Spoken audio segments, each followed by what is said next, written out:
Bienvenue à tous. Aujourd'hui, on se penche sur l'UFC. Ça brasse des milliards. Une valorisation record annoncée, 12,3 milliards pour 2025. C'est juste énorme. Ah oui, c'est colossal. Mais paradoxalement, il y a comme une tension qui monte, non? Entre les fans et même, on dirait, en interne. Exactement. On a plusieurs échos, plusieurs sources qui pointent vers ça. Un vétéran qui vide un peu son sac anonymement. Oui. Un champion intérimaire, Aspinal, qui est clairement frustré. On a aussi l'analyse d'un combat récent, Dvalishvili contre O'Malley. Et puis un coup d'œil sur ce qui arrive, l'UFC Atlanta, et l'impact d'un champion comme Dvalishvili, chez lui, en Géorgie. Ça fait beaucoup de choses, en effet. Un tableau assez contrasté, on peut dire. Notre but aujourd'hui, c'est un peu de démêler tout ça, de voir ce qui se trame vraiment au cœur de l'UFC. Allez, on commence par cette critique, celle du vétéran anonyme. Il parle de fracture avec les fans. C'est fort comme mot, non? C'est très fort, oui. Et ça touche des points sensibles, je trouve. Cette histoire des événements à l'UFC Apex, par exemple. Ah oui, la petite salle à Vegas. Voilà. Beaucoup trouvent ça, sans âme. Comparé à l'énergie des grandes arènes bondées, c'est sûr que bon. Et puis, il y a l'exemple de l'UFC 318 à la Nouvelle-Orléans. Avec Poirier contre Holloway pour le titre BMF. Combat principal génial sur le papier. Exactement, le BMF, ce titre symbolique que les fans adorent, le Badass Motherfucker, super affiche. Mais la critique, c'est que derrière ce combat, la carte était un peu légère, quoi. Manque de profondeur. Et donc ce vétéran suggère quoi? Revenir aux sources? En gros, oui, retourner dans les grandes arènes qui vibrent et surtout proposer des cartes plus solides du début à la fin. Facile à dire, peut-être. Mais ça met une pression dingue sur Dana White et l'organisation, non? Ils doivent jongler entre ces attentes et la réalité économique qui a mené à cette valorisation au record. C'est tout le défi, en fait. Comment tu continues à faire grossir le business, peut-être avec des événements plus rentables comme à l'Apex, sans te couper de ta base de fans historiques? Ceux qui ont fait de l'UFC, quoi. Le risque, c'est ça, de perdre un peu l'âme du truc à force de... À force de trop optimiser. Oui, c'est un équilibre très, très délicat à trouver. Et cette tension, on la voit remonter chez les combattants aussi. Oui, parlons des poids lourds. Tom Aspinall, champion intérimaire, il est à bout, on dirait. Ah, lui, il mâche pas ses mots, il pointe du doigt les politiques de l'UFC et surtout l'inactivité de John Jones, le champion officiel. Jones qui semble avoir d'autres chats à fouetter, non? On le voit voyager, coacher. C'est ça.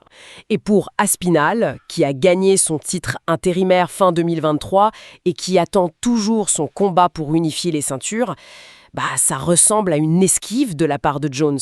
Il doute même que le combat ait lieu un jour, c'est ça? Exactement. Il va jusqu'à dire qu'il se considère comme le vrai champion. C'est une situation un peu folle pour une division aussi importante, non? Qu'est-ce que l'UFC peut faire, sérieusement? C'est compliqué. Destituer Jones, c'est un nom énorme, c'est risqué. Laisser Aspinall défendre sa ceinture intérimaire contre un autre, ça dévalue un peu le titre officiel, non? Et pour les fans, c'est surtout frustrant, j'imagine. Une catégorie reine qui tourne au ralenti en 2025. Totalement. Ça nuit un peu à l'image de la division poids lourd qui est censée être la vitrine. Bon, si ça patine chez les lourds, ça bouge beaucoup plus chez les poids coqs. On revient sur l'UFC 316, début juin. Merab Dvalishvili, quelle performance contre Sean O'Malley. Ah oui, une vraie démonstration. Soumission au 3e round. Son coach, John Wood, l'a dit. Le plan, c'était le casser. Pression constante en lutte pour le fatiguer, le briser mentalement. Et ça a marché. 2e victoire de Dvalishvili sur O'Malley. Il confirme qu'il est bien le patron. Carrément, il assoit sa domination. Le coach a même évoqué une trilogie. Ce serait sûrement un carton niveau argent, mais est-ce que c'est juste pour les autres? Je pense à Cory Sandhagen, Mario Bautista. C'est le dilemme éternel, hein. Le money fight ou la logique sportive. Une trilogie, ça ferait vendre, c'est sûr. Mais la division a besoin de 109, de nouveaux défis pour Dvalishvili aussi. L'UFC va devoir trancher, quoi. Le combat qui rapporte ou le nouveau challenge? Exactement. Choisir entre la poule aux œufs d'or et l'intérêt sportif pur. Un petit mot sur l'avenir proche. UFC Atlanta ce 14 juin. Kamaru Usman contre Joachim Buckley en combat principal. Ça sent la poudre. Ok, oui.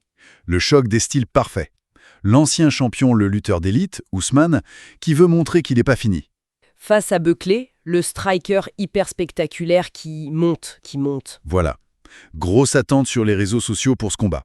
Et puis, on aura aussi le retour d'Oumar Sy, le jeune Français chez les mi-lourds. Intéressant à suivre. Promesse.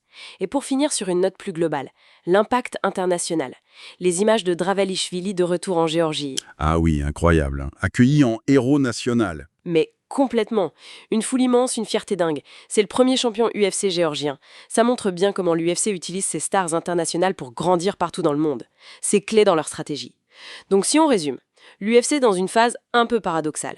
Succès financier fou, mais des fans qui grognent un peu.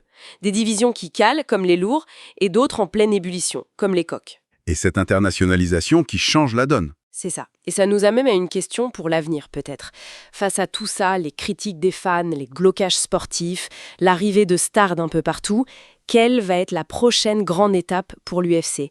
Comment vont-ils faire pour garder et l'argent et la passion des fans? La question à 1 milliard, ou plutôt à 12 milliards de dollars. Voilà. Comment concilier Wall Street et le cœur des fans? C'est le grand défi qui les attend.